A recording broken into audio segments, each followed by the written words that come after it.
Hey guys, it's August Rosado with Today in Bible Prophecy Ministries. I want to thank you so much for tuning in on this Friday morning, coming to you live from Lincoln, Rhode Island. It seems like fall has finally made its way here, and it is a bit chilly this morning. Last night it was pretty chilly as we got back home, and so I think fall has finally made its way here. And so we want to thank all of you for taking time out of your busy schedule to tune in Monday through Friday at 11 a.m. Eastern Standard Time. And so we appreciate all of you. Also, I want to thank all of you for your birthday wishes yesterday, the whole entire day. My cell phone was blowing up from people all over the country, friends of ours and people that I don't even know, wishing me a 53rd happy birthday. Got to spend time with our family yesterday, picked up the twin brother, and went out for dinner, then went to our daughter's house, and I had a little birthday cake there. Got to spend time with the grandkids.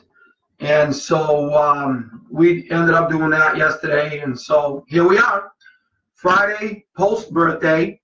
And birthdays are nice, but man, having too many of them, oh boy, 53 years. I guess I'll just say 53 years young to make me feel better. Other than that, I want to thank all of you for your birthday wishes. We can see people already coming into the room. I already see some friends of ours here. Of course, again, our friend from Israel, Esther Ephraim, is again in the room watching. Esther, Chag Sameach, Boker Tov. Great to have you in the room with us today.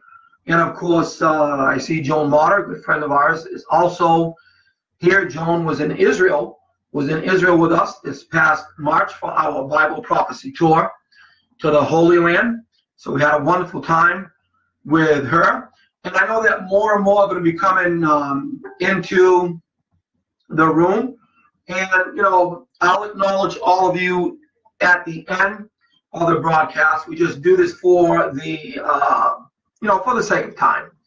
And so what I'm going to do this morning is we're going to talk about the creation of the Sanhedrin and Bible prophecy.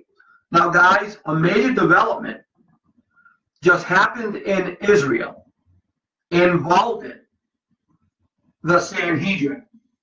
And so we're going to look a little bit at the creation of the Sanhedrin in the Bible and a little bit of its history, its demise, and its revival in 2005. Also, just last year, the Nascent Sanhedrin, they have elected a high priest to not only oversee the Sanhedrin, but also to oversee Third Temple operations. I'm going to give you the name of this man, who is the new high priest over the Nascent Sanhedrin. And they just revived a 2,000-year-old ceremony that was going on in Jerusalem 2,000 years ago. They just revived it this past Monday. And I'm going to share that news story with you in just a few moments. So we're living in some pretty exciting times in which we are seeing these things, ladies and gentlemen, unfold right before our very own eyes. And this goes to show that Bible prophecy is steamrolling. It is fast forwarding to its ultimate fulfillment down the road. So you're going to want to hold on to your seats. Listen very carefully. Take notes. If you like, grab your Bible, open it up with me. And we're going to look at all of this morning concerning the creation of the Sanhedrin and Bible prophecy. So before we get into that, please visit my website at todayinbibleprophecy.org. Sign up for our newsletters. We'll have one going out today. Sign up for our newsletters. They go out weekly. We also post these newsletters on the social media, like Facebook, Twitter, and LinkedIn. And so you could either subscribe to these newsletters, they're free, or you can read it as we post it on those 3 social networks. You can, of course, follow me on the social networks. On Facebook, my profile page is public. These videos are public, which means anybody can watch. Anybody can see them. And you can also follow me on Twitter as I upload breaking news stories coming out of the Middle East, out of Israel, and around the world. And if you get into LinkedIn, you can follow me on LinkedIn as Evangelist August Rosado. On Twitter, you can follow me with my breaking handle, August at Bible_prophecy. That is my Twitter handle. August Rosado at Bible_prophecy. And we have scores of news articles that I post on Twitter. Secular news articles that I believe have a prophetic perspective, a prophetic significance to it. And I noticed that Bonnie Rosado is in the room. Good to see you, Bonnie. And I acknowledge her because she has the same last name that I do. Don't know if we're kin, but want to say hello to Bonnie Rosado. And so you can look at all the late-breaking news articles there on Twitter, Facebook, and then, of course, on LinkedIn. I also have many videos on YouTube. And these Facebook live streaming videos, I also upload to YouTube. So if you miss any of these live streaming audios, then you can also see them on YouTube. We have over 180-something videos on YouTube. So you can go to YouTube, check out all of my videos there. All of my Bible prophecy teaching from Israel, Rome, Petra, and southern Jordan, and all my Bible prophecy video teaching in general. You can check me out on YouTube. Just simply go to August Rosado there on YouTube. October 22nd is coming up fast. And we will be in Israel. We will be in Israel on October the 22nd. We will be in Israel on October 22nd for 10 days. And we will be in Israel sharing the good news of the Mashiach, the Messiah, the good news of Yeshua, Jesus with the Jewish people. And we'll be distributing Bibles while we are out there. We will be proclaiming the good news of the gospel while we are out there. This is an Israel missions outreach trip. This isn't a vacation. This is an Israel missions outreach trip. And we will be there October 22nd for 10 days. So not only will we be sharing the gospel out there, but we will also be teaching Bible prophecy on location out there as well. And so Zoe Ministries, they have paid for us to go out there. Our hotels and food and all that's taken care of. We only need help with car rental and gas expense. If you can help us out with that, you are having a major part in this Israel missions outreach on October 22nd. Would you please pray about jumping on board with us as we make our way to Israel on October the 22nd, less than a week and a half from now, as we will go there to share the gospel with the Jewish people. If If you can help us out with that, that would be greatly appreciated. Go to my website, todayinbibleprophecy.org, and scroll down to the bottom of the page. The PayPal button's there. You can click that PayPal button on it, and you can put whatever amount the Lord lays on your heart. There's no gift too big or too small in helping us reach Jews and Arabs while we are out there. And also, we'll be visiting certain locations out there where I'll be sharing the gospel. Not only sharing the gospel, but teaching Bible prophecy. And so if you can help us out with that, that would be greatly appreciated. Again, go to the PayPal button on my website, todayinbibleprophecy.org.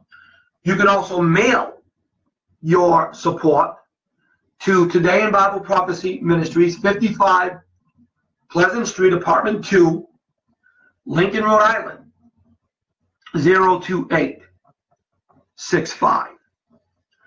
And so we want to thank all of you in advance for helping us reach the Jewish people out there in Israel. Your prayers and your financial support are greatly, greatly appreciated. And it's like you're going to be there with us in putting a Bible into the hands of a Jewish person out there in Israel as we share the gospel with them. So, folks, if you're watching, and if this ministry has been a blessing to you, if our Bible prophecy teaching has been a blessing to you, please pray about helping us out with this Israel missions outreach on October 22nd. However, in March of 2018, Lord willing, I will be leading an 11-day Bible prophecy tour to Israel. And we would love to have you join us on that tour. March 2018, the dates are yet to be determined. If you would love to come to Israel with us, now would be the time to make preparations. If you want more information, brochure, then you can contact me here on Facebook Messenger, or you can send me an email, august.todayinbibleprophecy@gmail.com, or go to my website, todayinbibleprophecy.org. Now, you can also look at the itinerary for last March's tour, this past March, when I led a tour to Israel and Petra in southern Jordan. You can go to my website and look at the navigation bar, and you can see Israel Prophecy Tour 2017, March of 2017. And look at the itinerary of what we did this year. That itinerary is going to pretty much mimic the itinerary for next year. So take a gander at that. Check it out. And if you want to go with us, you need to make those preparations now. And you can also call my tour agent, Eyal Evan, E-Y-A-L, Eyal Evan, E-V-A-N, Eyal Evan from Israel Trips LLC. They're located out of Boca Raton, Florida. They are handling all the tour arrangements. You can call Eyal toll free, 1-888-300-3038. Again, that's toll free, 1-888-300-3038. Let Eyal know you want to go with August Rosado on the Bible Prophecy Tour to Israel, March of 2018. And I'll tell you this, after 11 days in Israel, you will never read your Bibles the same way again. Now, don't forget, this Sunday, I will be preaching for Brother Rick Mosier at Bellingham Bible Baptist Church in Bellingham, Massachusetts. It'll be an all-day Sunday Bible Prophecy Sunday, and I will be teaching Bible prophecy on location. Not on location, like we're talking like on location in Israel, but I'll be preaching Bible prophecy on location there at their church. If you live in Bellingham or any of the surrounding areas, come on out to Bellingham Bible Baptist Church, Bellingham, Massachusetts. this upcoming Sunday. And that will be October the 15th. We will be there all day. I'll be teaching Sunday school, 10 a.m., preaching 11 a.m. service, and then preaching the 6 p.m. evening service. Come on out and join us for a day of Bible prophecy. So I hope that you would, if you live in the area, that you would come on out and join us. Last Sunday, actually last Friday, Saturday and Sunday, I was in Maine preaching at Howland Baptist Church in Howland, Maine. Brother Dale Chassie is the pastor of that church, and he had me come and preach for them Friday, Saturday, and Sunday. Man, we had a great time out there. The week prior to that, we were in Maine, in East Millinocket, Maine, as I preached at Tri-Town Baptist Church for Pastor David Blaisdell and all of his people. For the special Sunday afternoon service, we did a 30-minute Bible prophecy question and answer from the audience. Man, they shot some good questions at me, man. I mean, some good questions. But we had a wonderful time with them. So now we're back home in Rhode Island, and this Sunday, I will be at Bellingham Bible Baptist Church. Hope and pray, if you live in that area, that you would come on out and join us. On November 5th, I will be back in Bellingham, Massachusetts, to preach for Brother Barron Rodericks at First Baptist Church. That would be on November 5th in Bellingham, Massachusetts. Listen, we are working on our 2018 schedule, Lord willing. The rapture happens, there'll be no schedule. But if the Lord tarries, we are working on our 2018 schedule. If you're a pastor of a good, solid, Bible-believing, independent, fundamental church, and you would love to have me come and preach at your church on Israel, Bible prophecy, and current events, then contact me, and you could schedule us for next year.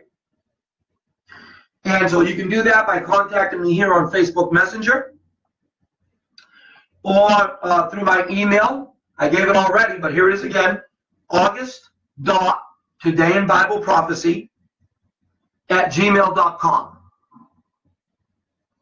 Or again, through my email, my webpage, todayinbibleprophecy.org. You can contact me through those three means. And if you're interested in having us come to preach at your church on world events in light of biblical prophecy, we would love to come and be a blessing to you and your people. All right, so what we're going to do right now is get into our study. And by the way, if you have a Bible prophecy question, you can make it brief, but you can type it in the comment box. If you have a comment concerning this lesson, then type your comment in the comment box, but please make your comment brief. Nothing 5 miles long, please. Just make it brief. And we will respond to your comments, or we will try to answer your prophecy question. At the end of the broadcast, I will acknowledge all of you by name and thank all of you for tuning in. Again, I want to thank all of you for all of your birthday wishes yesterday. And we really do appreciate that. I want you to look at two passages with me this morning. I want you to look with me at Numbers chapter number 11 and verse number 16. Numbers chapter 11 and verse number 16. Then we're going to look at Luke chapter 10 verse 1. In Numbers 11:16, we see it recorded concerning the 70 elders that were gathered to assist Moses in the daily affairs excuse me, of the children of Israel. In Numbers 11:16 it says, "And the Lord said unto Moses, Gather unto me 70 men of the elders of Israel, whom thou knowest to be elders of the people, and officers over them, and bring them unto the tabernacle, the Mishkan in Hebrew, of the congregation, that they may stand there with thee. So here we have the establishment of the group of 70 men. And then when we go to Luke chapter number 10, and looking at verse number 1. In Luke 10 verse 1, Jesus appoints men to assist in the preaching of the good news of the gospel. And it says in Luke 10:1, after these things the Lord appointed other 70 also, and sent them 2 and 2 before his face into every city and place whether he himself would come. Now, you know, folks, in the days of, as they say in Hebrew, Moshe Rabbeinu, Moses, our teacher, as the rabbis in Israel would call him today, we see the birth of a group of Jewish men, 70 in all, who would become to be known as the Sanhedrin. This group would assist Moses in the daily affairs of the children of Israel. We see the creation of this group in Numbers chapter 11 and verse number 16. Moses was to gather 70 men, elders of the people of Israel, and would assist him with the religious, civil, and ceremonial laws right there at the tabernacle. In the 1st century AD, 2,000 years ago, we see Jesus in Luke 10:1 appointed 70 men. Now, this may not be a reference to the Sanhedrin, but he did appoint 70 men and sent them out 2 by 2 to preach the Habesarah, as they say in Hebrew, the gospel, the good news. He appointed, as they would say in Hebrew, Shevarim.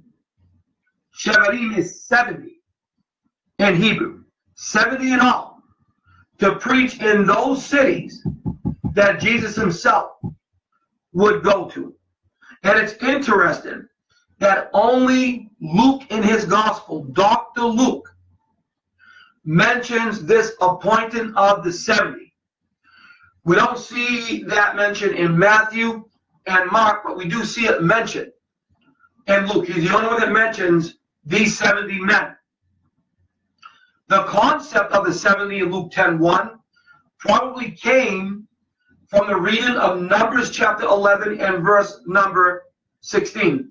The number 7, which is Hebrew Sheva, Sheva, is a very familiar number in Scripture because it's God's favorite number. And God created the world in 6 days, Genesis 1:31. On the 7th day, 7, Sheva, he rested. Leviticus 23, God gave the children of Israel 7 feasts. We'll talk briefly about one of those feasts today. God gave Israel 7 feasts to keep as a memorial throughout all their generations. Numbers 11:16, God appointed 70 elders to assist Moses with the daily affairs of the children of Israel. In the future, eschatologically speaking, the Bible talks about a 7-year period of tribulation. During that 7-year period of tribulation, God will pour out 21 judgments on the earth, 7 seal judgments, 7 trumpet judgments, 7 vial or bowl judgments. God loves the number 7. It's the number of perfection. It's the number of completion. God loves the number 7. Now, the word Sanhedrin in Hebrew is Sanhedron. Sanhedron. And the Greek is Sanhedrion. again, was a group of 70 men in biblical times. You had the higher or the greater Sanhedrin, and you had the lower Sanhedrin. These guys gave judgment in either civil, ceremonial, or religious matters. The lower Sanhedrin had 23 men. The greater Sanhedrin had 70 men. Now, if there were, again, any matters that needed to be heard, you know, whether, again, civil, religious, or ceremonial, the Sanhedrin would convene to hear such matters. If it was a serious matter, if it was a case concerning blasphemy, then the higher Sanhedrin of 70 men, with a high priest ruling over them, would hear that matter, and not the lower Sanhedrin of 23 men. The Sanhedrion in Hebrew, the Sanhedrion Gadol, the greater Sanhedrin, had what they would say in Hebrew, the Nasi, or the president, that oversaw that Sanhedrin, those 70 men, and it was the president that represented the court of the Sanhedrin, and this was during the Second Temple period, 2,000 years ago. He would also be known as the Kohen HaGadol. He would be known as the high priest. And I told you this already at the beginning. The Nascent Sanhedrin in Jerusalem just last year elected a high priest. I'll give you his name in just a few moments. They would meet every single day except on Jewish feast days and the Shabbat, which is Hebrew for the Sabbath. They wouldn't meet on those days. But after the Roman destruction of Jerusalem in 70 AD and the failure of the Bar Kokhba rebellion against Rome in 135 AD, and Hadrian crushed that Bar Kokhba revolt, the Sanhedrin disbanded from Jerusalem and moved their base of operations in the north to the Galilee. And actually, they also moved into an area called Yavne. And they would go back and forth from Yavne to the Galilee after the Roman destruction of Jerusalem in 70 AD. And as I already said, the lower Sanhedrin had 23 men. The greater Sanhedrin had 70. The greater Sanhedrin had more authority than the lower Sanhedrin. The greater Sanhedrin, with 70 men, had their high priest presiding over them. And it was also during the Second Temple period that the Sanhedrin met in halls of hewn stone. In the first century, they were under the control in Jerusalem by the Roman procurators. The most well-known being, well, you know who he is, Pontius Pilate. The Sanhedrin could not, and I repeat, they could not carry out a death sentence. That was taken away from them by the Romans. Now, the Sanhedrin could issue the death penalty. They could issue a death sentence, but they could not carry out the death sentence. Only the Romans could carry out the death sentence. The Sanhedrin could ratify it, but the Romans and the Romans only could carry that out.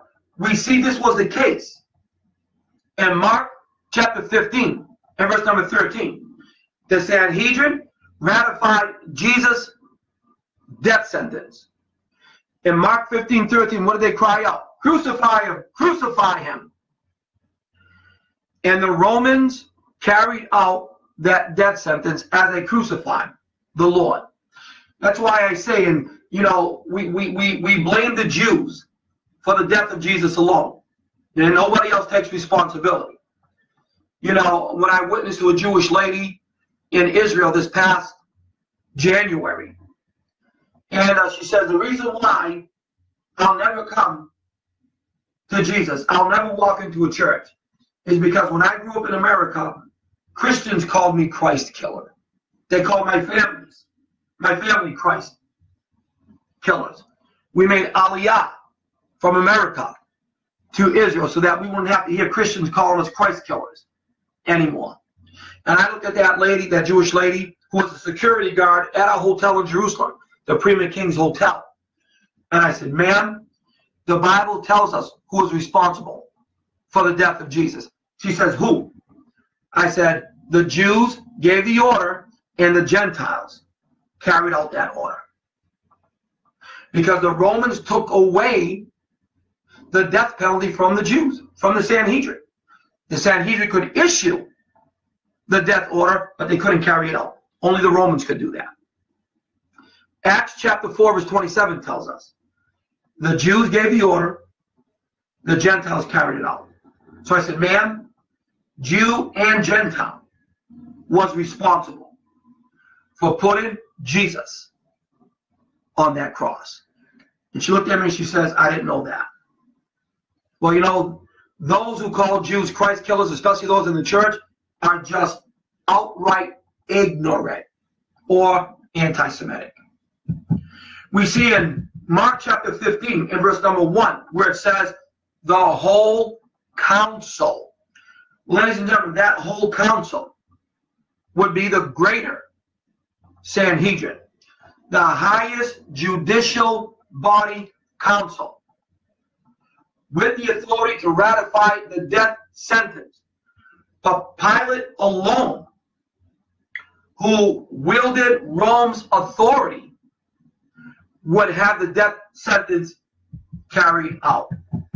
And we know that at Jesus' trial, by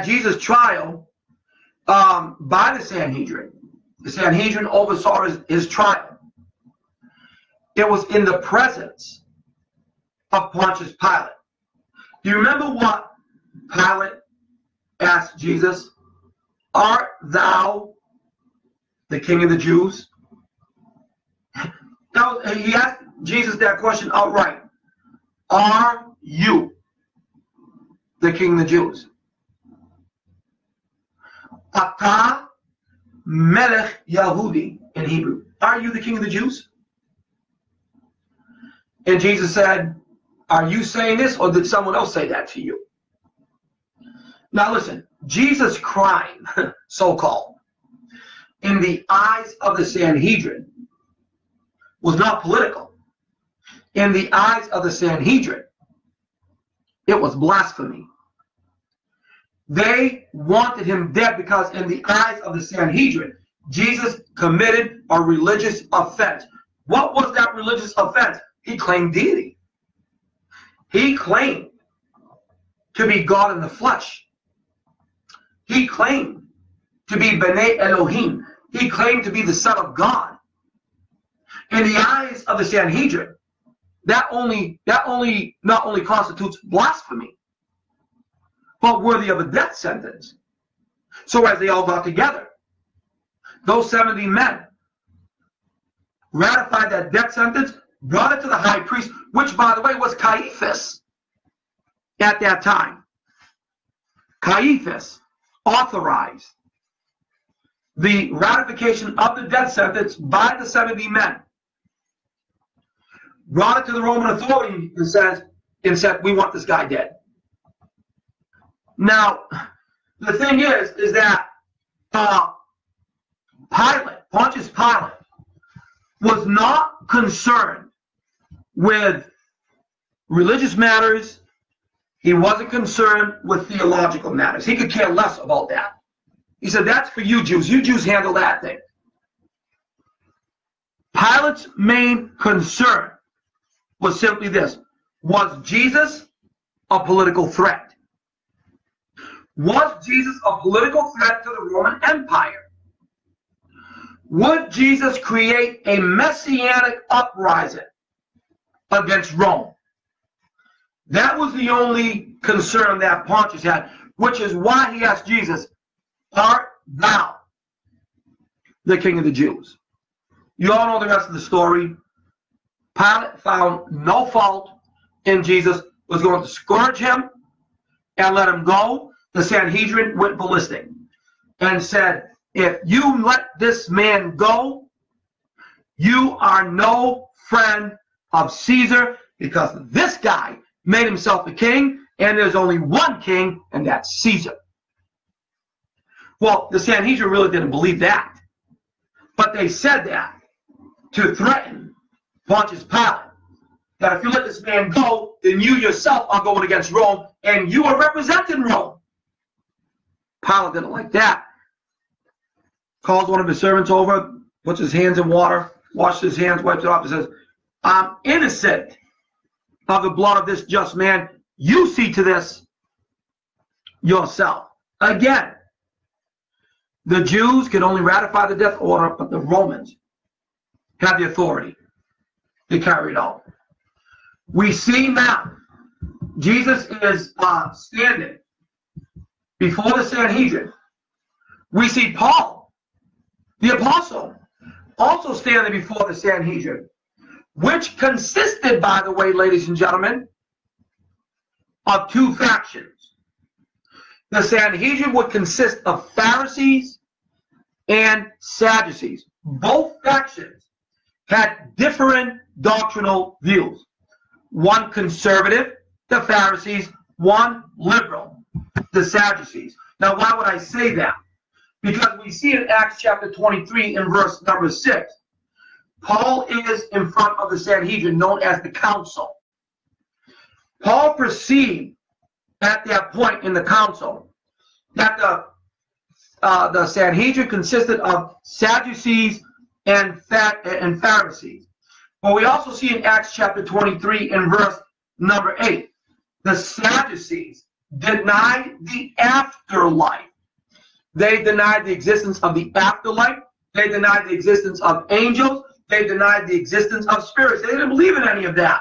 But the Pharisees believed in all of that. Paul took advantage of that.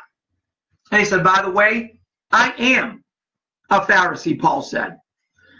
I believe in the afterlife. I believe in angels. I believe in spirits.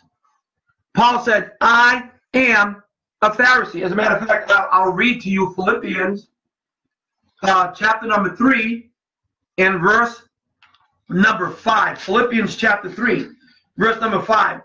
Notice what Paul says of himself in Philippians chapter 3 and verse number 5. He said, circumcise the 8th day. That's Barit Milah. That goes all the way back to Genesis chapter number 17, the covenant of circumcision.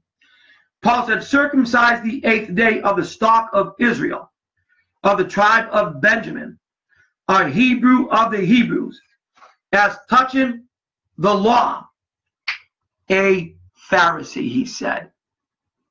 Paul said, not only am I a Jew, not only was I circumcised on the 8th day, going back to Genesis 17, not only am I of the stock of Israel, I'm of the tribe of Benjamin, he said.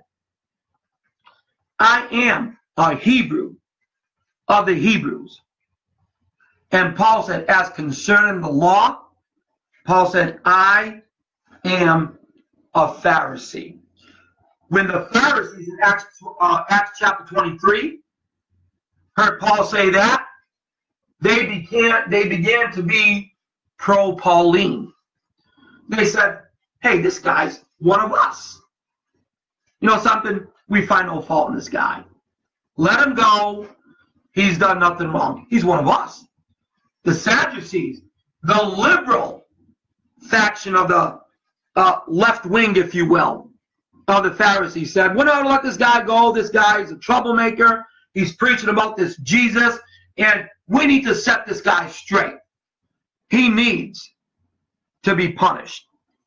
Well, ladies and gentlemen, in 2005, on the shores of the Sea of Galilee in Tiberias, we're going to be in Tiberias pretty soon, there was a ceremony that saw the rebirth of the Sanhedrin after nearly 2,000 2,000 years. 70 men that were appointed to oversee the future third Jewish temple. In 2015, me personally, in 2015, I personally interviewed the spokesperson from Jerusalem for the Nascent Sanhedrin. My wife and I were visiting our daughter in Indiana, and I was doing my blog talk radio show at that time.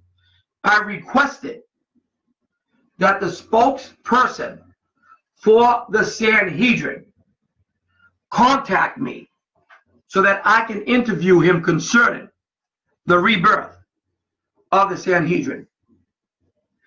And he agreed. Now, this was before I transitioned from Blog Talk Radio to the Facebook live streaming that, of course, I'm doing now. The man's name is Rabbi Hillel Weiss. I interviewed Rabbi Hillel Weiss, who confirmed to me that the Sanhedrin has been reborn and that they have elected a high priest to oversee Third Temple operations, and that everything is ready to go for preparations for the rebuilding of a third Jewish temple. He said all of this to me as I interviewed him on my radio show. Now, according to Breaking Israel News, according to their website, just this past Monday, the Sanhedrin revived the ancient water libation ceremony in Jerusalem from the pool of Siloam, as they did 2,000 years ago. And this was during the celebration of Sukkot. Sukkot is Hebrew for Tabernacles. As a matter of fact, I believe the Feast of Tabernacles is winding down today. It's only a 7-day celebration. And during the Feast of Tabernacles, for the 6 days of Tabernacles, they conducted the water libation. The Feast of Tabernacles, a 7-day celebration out of Leviticus 23:34. For 6 days, they brought water, running water, from the pool of Siloam, which is located on the southern slope of the city of David and what is called today the Silwan Valley. I take my tour groups into that area all the time. Show them where David's castle would have been, where he probably would have saw Bathsheba before he sinned against the Lord with Bathsheba. I take them down below into what, according to archaeologists, could have been David's castle, possibly. And we go through the pool of Hezekiah's tunnel, and then when we go through Hezekiah's tunnel, mentioned in 2 Kings 20:20, where Hezekiah brought water into the city of Jerusalem because of the threat of the Assyrians, we end up at the pool of Siloam. That should be familiar to all of you watching. Because according to the Gospel of John, chapter number 9, that's where Jesus told the blind man to go to the pool of Siloam and wash the mud from his eyes so that he would see. And we always take our tour groups to the pool of Siloam. As we go to the pool of Siloam, we talk about the 6 days of Sukkot, the Feast of Tabernacles, where the Sanhedrin would go with golden vessels, solid gold vessels, and they would scoop up the water in those golden vessels, bring it back to the temple for the water libation ceremony. They did that, ladies and gentlemen, for 6 days. But it was only on the 7th day that no water was carried to the temple for the libation ceremony. The water libation ceremony took that running water from the pool of Siloam. By the way, the pool of Siloam is known as Berechat ha-Sheloah in Hebrew. Pool of Siloam. Took it back to the temple to purify the temple vessels, utensils, and of course the sacrifice of the red heifer. Because they would take that water from the pool of Siloam, pour it in a stone jar, because the stone does not hold impurities. They would put it in the stone jar along with the ashes of the red heifer, along with a scarlet red ribbon and hyssop. And they would store their ashes of the red heifer for purification ceremonies. That's right out of Numbers chapter 19. The purpose for the ashes of the red heifer, according to Numbers 19, was to purify a Jewish man if he came into contact with a dead body or something else that would render him unclean. It would only be the ashes of the red heifer that would purify that Jewish man. On the seventh day, as I said, ladies and gentlemen, on the seventh day, the last day of the Feast of Tabernacles, no water was brought by the Sanhedrin from the pool of Siloam to the temple. Jesus took advantage of that. In the Gospel of John, chapter number 7, John chapter 7 records the Feast of Tabernacles. Jesus, as a Jew, as a rabbi, would go to Tabernacles because, based on Deuteronomy 16:16, Jews were required to make aliyah 3 times a year for the 3 main pilgrim feasts. There were 7 in all, but the 3 main ones required Jews to make aliyah to Jerusalem, whether they lived in the land or outside the land. They were required to make aliyah to Jerusalem for the 3 main pilgrim feasts. That would be Pesach, Passover, Shavuot, Feast of Weeks, or in the Greek is Pentecost, and Sukkot, which is the Feast of Tabernacles. Jews were required to make aliyah 3 times a year for those 3 main feasts. We see Jesus in Jerusalem in John chapter 7 for the Feast of Tabernacles. Jesus saw with his own eyes the Sanhedrin going to the pool of Siloam with the golden vessels, taking the running water up in those golden vessels for the next 6 days, carry it back to the temple in Jerusalem. But on the 7th day, Jesus would notice that no water was being brought from the pool of Siloam to the temple. He took advantage of that. And what did he say on that 7th day, which, by the way, was called by 2 different names? On that 7th day, he said in John 7:37, anyone who comes to me, out of his belly shall flow rivers of living waters. Mayim chayim, living water in Hebrew. You see, on the 7th day of the Feast of Tabernacles, it was called by 2 different terms. The 7th day would be known as the last day and the great day. The last day in Hebrew is Yom HaThron. The great day would be Yom Ma'ulah, the great day. Yom HaThron, the last day. Yom HaMulah, the great day. Jesus took advantage of that 7th day when no water was brought to the temple. So that he said, if you Jews come to me, I will give you Mayim Chayim. He said the same thing to that Samaritan woman at the well. Come to me and I will give you water so that you will never ever thirst again. Jesus said, Ani Mayim Chayim. I am living water. Man, did he take advantage of that situation? And rightfully so. The Sanhedrin, this past Monday afternoon, carried out the revival of that 2,000-year-old practice of the water libation, as the Sanhedrin did 2,000 years ago. Those Sanhedrin this past Monday were dressed in the priestly garments that you can see on display at the Temple Institute in Jerusalem. I'll take you there. Come to Israel with us next year, March of 2018. You can see those priestly garments on display at the Temple Institute. The Sanhedrin also blew silver trumpets this past Monday.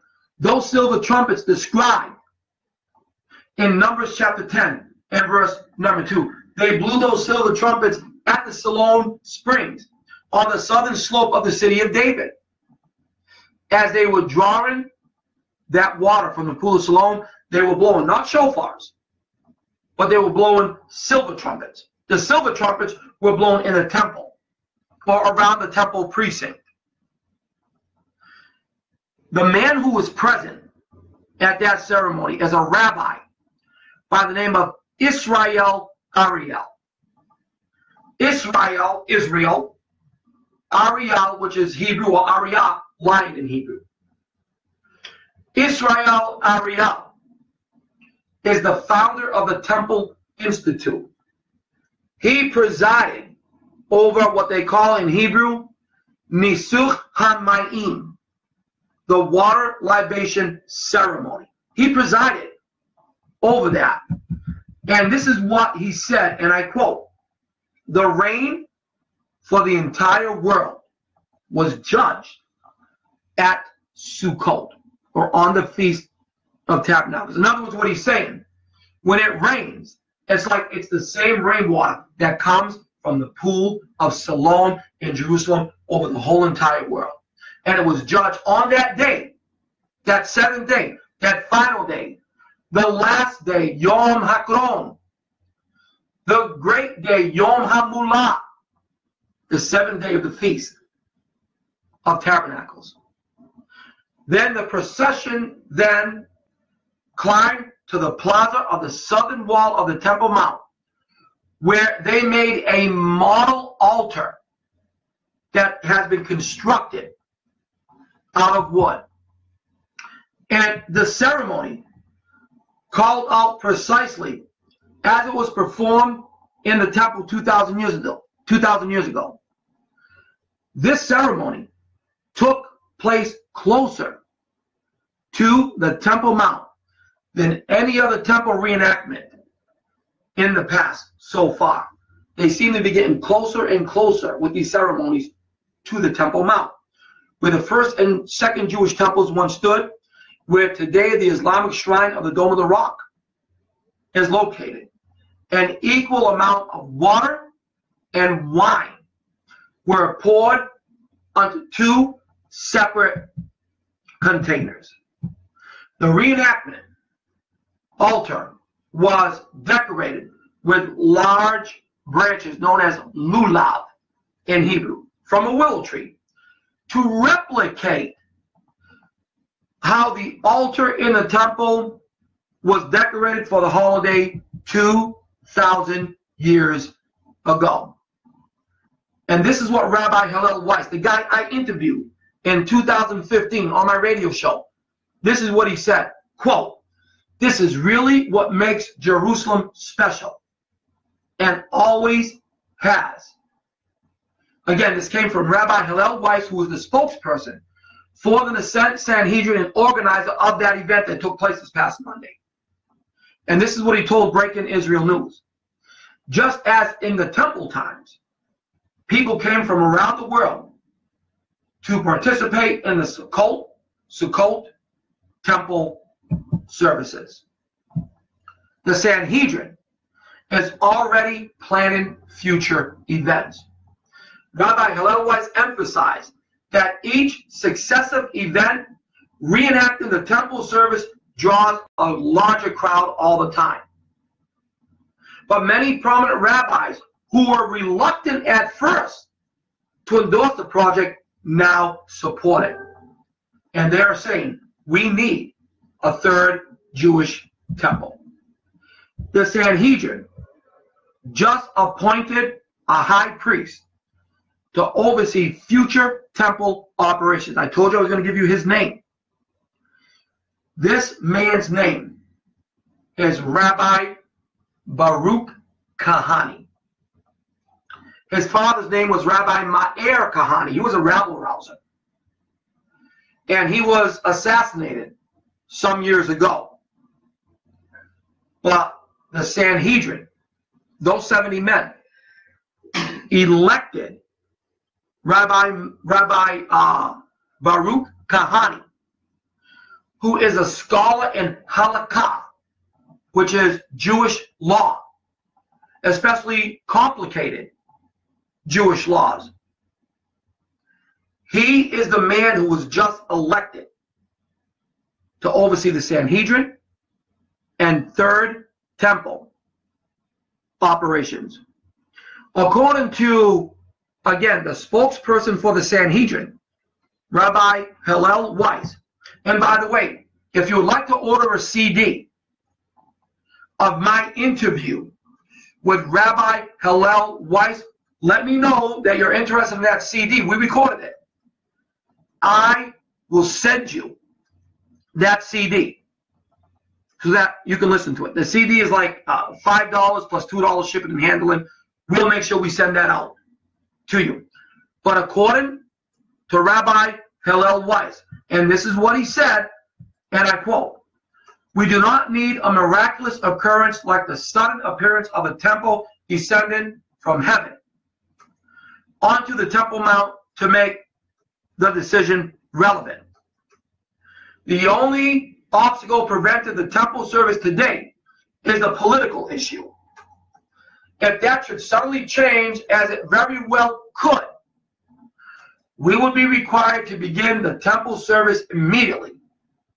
It is therefore necessary." In other words, it is necessary for the election of a high priest, the Kohen Hagadol in Hebrew, to oversee those 70 men, the Sanhedrin, to oversee Third Jewish Temple operations. He said it is necessary that we have a candidate prepared to fill the role of the high priest, especially now that we have Kohanim prepared to serve the temple. Those Kohanim are Levites. You might know a Jewish person today with the name of Levit, Levi, or Kohen. Many of those Jews with those last names believe they are descendant of the Aaronic priesthood, the priesthood of Aaron. They're direct descendants of Aaron. Now, according to Bible prophecy, a third temple will stand on the most sacred piece of real estate on earth today, the Temple Mount. And animal sacrifices will be reinstituted. They will be underway. The Temple Institute in Jerusalem are looking to raise biblical red heifers to meet the requirements of Numbers chapter 19. They even have a red heifer farm in Jerusalem. They want to raise and breed that pure biblical red heifer for the next sacrifice in the third temple. According to the sages, or the ancient rabbis, from the time of Moses to the destruction of the second temple in 70 AD, there were 9 red heifers that were sacrificed in biblical history. According to Rabbi Chaim Richmond of the Temple Institute today, the 10th red heifer will be the next red heifer to be sacrificed in the third temple. According to Maimonides, who was an ancient Jewish sage. Jews and rabbis today say Maimonides, or he was also known as Moses ben Maimun. He was also known as the Rambam. His tomb today is in Tiberias. According to Maimonides, when the 10th red heifer appears in the future, we have entered the Messianic age. The Messiah is about to return. Well, the Messiah return came 2,000 years ago, and he is about to return, but he is coming at 2 separate events. We know it as the rapture of the church, and then 7 years later, the second coming. But the Temple Institute is steamrolling toward breeding that pure biblical red heifer in Numbers 19. Patty and I saw a steakhouse in Jerusalem called the Red Heifer Steakhouse. Man, I'd love to try a red heifer steak while I'm out there.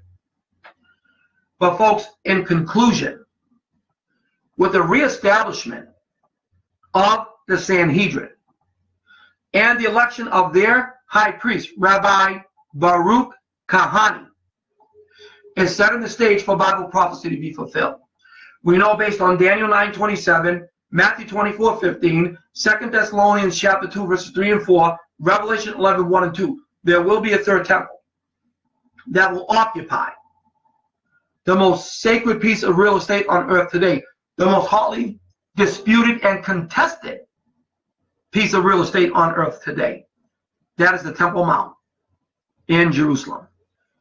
This past Monday, the Sanhedrin revived a 2,000-year-old ceremony of going to the Pool of Siloam, dressed in priestly garments, blowing the silver trumpets of Numbers 10:2, drawing running water from the Pool of Siloam, and then bringing it back closer to the Temple Mount. It's setting the stage for Bible prophecy to unfold in the not too distant future. And that is showing you and I, folks, that the rapture of the church is so close at hand, could even be today. All right, well, as we close, let me just say hello to a lot of our friends that are here right now. Ed Berg, good to see him. Joan Motter, dear friends of ours, came to Israel with us this past March. Her and her husband, Manny, good to see them. Dennis Winfield is with us. Good to see Dennis. Mark McRaney, good friends of ours in Mississippi. Good to see them. I'm going to be preaching in Mississippi in November. My brother, Willie Rosado. Yes, my brother, Willie Rosado, is watching. Good to see Willie with us. Hopefully you're recovering from your appendix surgery. Robin Frazier, a member of our church, Greater Rhode Island Baptist Temple in Johnston, is with us. Theodore Diller, good to see you, brother Theodore, good to see him. Rob Mulgrew is with us. Good to see Rob. Michael C. McDonald has joined. And Bonnie Below Rosado is here. Don't know if we're any kin, but she is here with us. Bud Arthur Trippett is watching. Shlomi Abramov, an Israeli, watching from Israel. I love when people watch from Israel. So we know we have an Israeli audience out there. And I'll be in Israel, my wife and I, October 22nd. Good to see you, Shlomi. Chag Sameach. Stephen Mitch Smith is with us. Here's a good friend of ours, Mark Lakeland. Grace Bible Baptist Church near Donna, Texas, is watching. Great to see you, brother Mark. Hope all is well with you and your family. Love to come back and preach at your church again.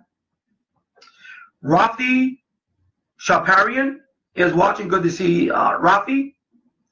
Our dear friends, Shelley Booten is watching. Vic and Shelley Booten are dear friends of ours. We've known them for 20 plus years. They live in New Bedford, Massachusetts, where I was born. Great to see Shelley watching.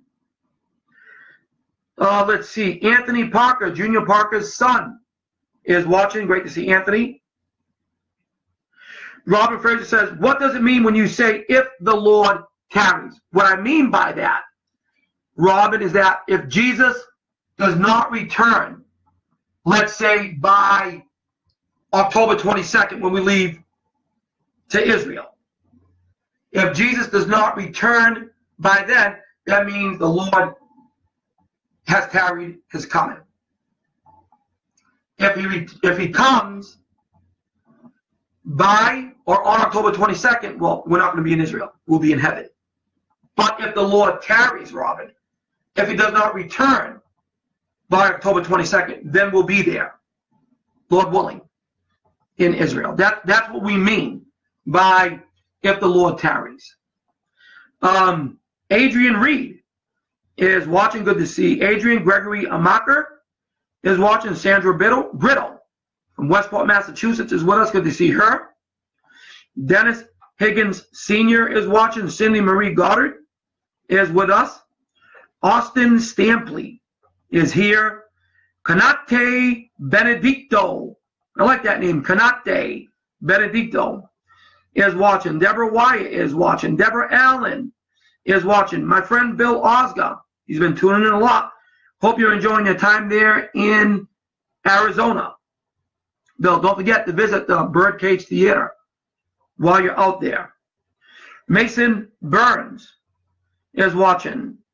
Janga Reddy Kari is watching, I believe, from India. Anders Ekman, dear buddy of mine from, okay, I'm drawing a blank here, always have Sweden. But he is in Israel right now, him and his wife visiting the Holy Land. He is a Sweden who loves Israel, and he loves the Jewish people. Good to see you, Anders. Actually, he said, just arrived safely from Israel. See, Anders, you were safe in Israel, but now you arrived safely back into Sweden. So I'm glad you're back, brother. Hope you had a great time. Babu Rau is watching. Albert Fortin, Jeff Bass is watching. Christine Miles is also watching. Larry Lynn Bartlett. Oops. Larry Lynn Bartlett is watching. Matt Van Gel. They're watching. Great to see Brother Matt. Larry Lynn Bartlett says, the Lord tarries from our point of view. God the Father, the knows. Or I guess you meant to say He knows. Yes, only He knows, brother. You're exactly right. The Father knows the day and the hour. Only He knows how long the Lord will tarry. And only the Father knows when He will return for the church. Robert Fraser says, how many red heifers are needed? If I remember, you had mentioned that there was a red heifer in the United States. Many guys, Robin, farmers, some even Christian, in the United States have tried to breed biblical red heifers. One of them being Clyde Lott, a Pentecostal guy in Mississippi, believed he bred a biblical red heifer. Chaim Richmond from the Temple Institute flew from Jerusalem to Mississippi to inspect that heifer. He thought at first they had a biblical red heifer. But upon deeper and further examinations, it was shown that it had more than 3 hairs. If it has 3 or more hairs, it's white hairs, it's disqualified as a biblical red heifer. There are others who said that they bred a biblical red heifer. Upon deeper inspection, Robin, they did not qualify to meet the standards of Numbers 19. A biblical red heifer in Numbers 19 was red, a female heifer. It could not be yoked with another cow and not giving birth to a calf. It must be pure biblical red heifer. And that's the reason why the Temple Institute in Jerusalem has their own red heifer farm. They're looking, and by the way, go to YouTube, type in Temple Institute red heifer, and you will go to the Temple Institute YouTube page, and you can see exactly what these guys are doing to try to bring about a biblical red heifer. Again, Robin, according to the ancient sages, the Jewish sages, 9 red heifers were sacrificed in biblical history. According to Maimonides, the great Jewish sage, the 10th red heifer would show Israel and the world that we have entered into the Messianic age. So, those red heifers in the United States, Robin, have all failed to be red heifers. We have Kenny and Sherry Ellis, good friends of ours from Jane Lou, Mississippi, that are watching. Great to see them. Looking forward to being back with them again soon. My brother-in-law, Skip Marshall McGinnis, is watching. Good to see him from Alabama. Richard Cotton is watching. And finally, Tommy Ray Sands is also watching. So, great to have all of you in the room with us today. And I hope you all enjoy your weekend. And Lord willing, we'll look forward to seeing you Monday morning at 11 a.m. Eastern Standard Time. As you know, we do no weekend programs. And so we look forward to seeing you Monday morning, the Lord tarries, 11 a.m. Eastern Standard Time. So remember, keep looking up. The Lord Jesus is coming soon, maybe even today. And Sha'alu Shalom Yerushalayim. Pray for the peace of Jerusalem. And guys, we'll talk to you soon. Don't forget, visit my website, todayinbibleprophecy.org. Sign up for our newsletters while you are there, navigate around the website, check out our video, and contact us concerning our Bible prophecy tour to Israel in March of 2018, Lord willing. The Lord tarries, we're going. And so come to Israel with us in March of 2018. Pray about supporting our Israel missions outreach for October the 22nd, when we will be in Israel for 10 days, October 22nd, soul winning, evangelizing the Jewish people. And if you can help us out with the car rental expense and gas expense out there, by hitting the PayPal button on the bottom of our webpage, todayinbibleprophecy.org, that would be greatly appreciated. So guys, have a wonderful weekend. Have a blessed day in the Lord. And we will talk to you soon, Lord willing, Monday at 11 a.m. Take care, guys. God bless.